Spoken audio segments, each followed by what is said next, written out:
Hey folks, Angelina here. As always, thanks for watching my video. In celebration of Earth Day, I wanted to get you guys excited about food waste composting. I am building a worm bin right now. I live in an apartment, so I don't have a lot of outdoor space for a compost pile, and I work pretty long hours, so it's a really low maintenance way to manage your food scraps.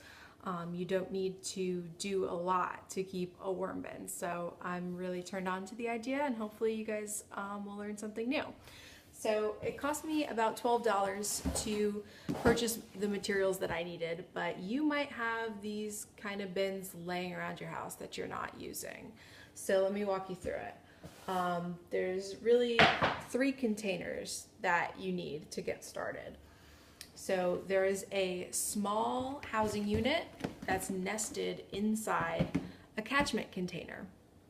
So the housing unit has lots of small holes all the way through it to ensure that there's air circulating through the bin, and there's drainage holes about maybe like an 1/8 inch drill bit that I used to drill holes in the bottom. Now, this nests right inside the catchment container that also has holes all the way through it. And it goes without saying, there's no holes in the bottom of this bin, okay? This bin is going to catch all the excess moisture that might drip out of the housing unit. And that stuff's really good. You can feed it to your houseplants. It's very rich. It's composty. It's good stuff. And then you have a lid, right, to cover your worm bin with holes in the top. This is like a 1/4 inch drill bit that I used to do that. So what's actually going on here is the worms are going to be living in this bedding. They need a fluffy, damp medium to aggregate in. So you can use shredded newspaper, old bills, shredded cardboard works really well. I have some like wood chips that I use also. There's no worms in this bin yet, so I'm waiting for them. They should be here any day. So starting the worm bin is really important. There's kind of a process to it. You need to make sure that the bedding that you're using is really damp. So it's got to be damp, not wet. So when I get the worms, I'm going to soak the bedding in water for like 10 minutes and then squeeze it all out to a pulpy mass. Fluff it up so it is nice and fluffy and wet. And then I'm going to introduce the worms in here. So you should have about 6 inches of bedding in the worm bin. Yeah, and I ordered about 1,000 worms to get started, which is a pound. So that's a good starting point. A pound of worms will live comfortably in about a cubic foot of space. So you might want to consider getting a bin that's like 2 cubic feet or 3 cubic feet because they're going to reproduce very quickly. You can use red wigglers. I say that hesitantly. There's 7,000 species of worms, and there's like 4 or 5 that are recommended for composting. Just go with red worms. Trust me on that. You won't be disappointed. They can, it's really hard to kill red worms, and they eat a lot of food. They could eat up to 3 times their body weight per week. So a pound of worms would eat 3 pounds of food scraps. So they're really just the best worm to use.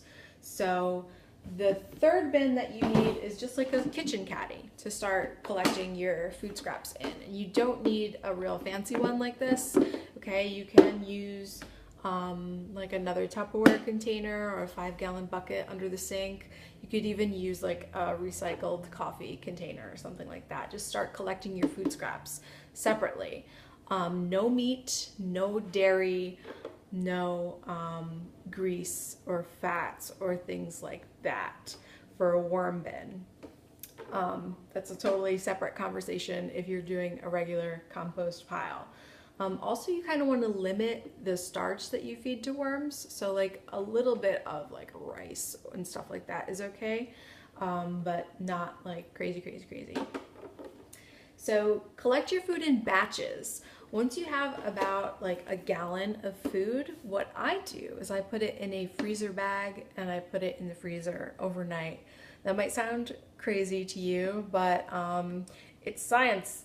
So freezing the food actually accelerates the decomposition process because freezing is going to burst all the water in all the cells of the food. It's going to make it break down faster. The worms love it. You'll have less odors. They'll go through it faster, especially if you cook a lot and you have a lot of food scraps. You should consider freezing it before you feed the worms. But you don't have to do that if you're grossed out by that. I mean, it's not that gross, but some people are weird. Then you don't have to freeze it. You could just go ahead and feed the worms. So what you would do to feed the worms is you would move the bedding in one corner all the way to the bottom, put the food in there and cover it back up. And then I would alternate like each corner that you're gonna feed them in so that the worms really aggregate around and you get a nice layer of worm castings that's evenly distributed throughout the bin. I would suggest like probably feeding the worms like once per week. Now, when you're establishing a worm bin, you don't want to overfeed the worms because when you order worms, which you should order them online, red wigglers, they're coming from a worm farm that raise them on manure mostly. So they need to acclimate to eating food scraps. So you can't just start out and throw 3 pounds of food in there and walk away and expect everything to go well. So I would start them out like really slowly. So when they're acclimating to the bin, it's got to be wet, it's got to be dark, which is why you have the lid, and it's got to be cool. Worms need to live in like room temperature. I wouldn't recommend putting them outdoors.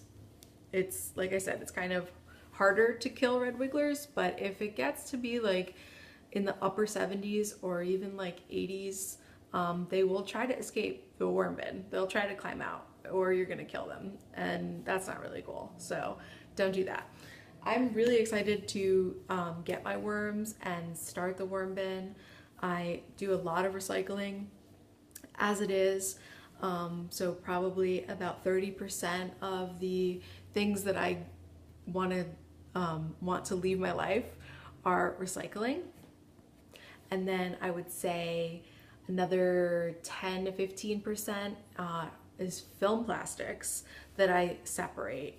And so adding food waste composting is gonna decrease my waste stream by another 30%. So my personal goal is to go through like one garbage bag for 3 weeks. And I think that that's realistic. And I'm really excited to update you guys on how that goes. So hopefully you learned something with this video and you're excited to start a worm bin, start composting, start thinking about how you can reduce your waste. So happy Earth Day, happy worming.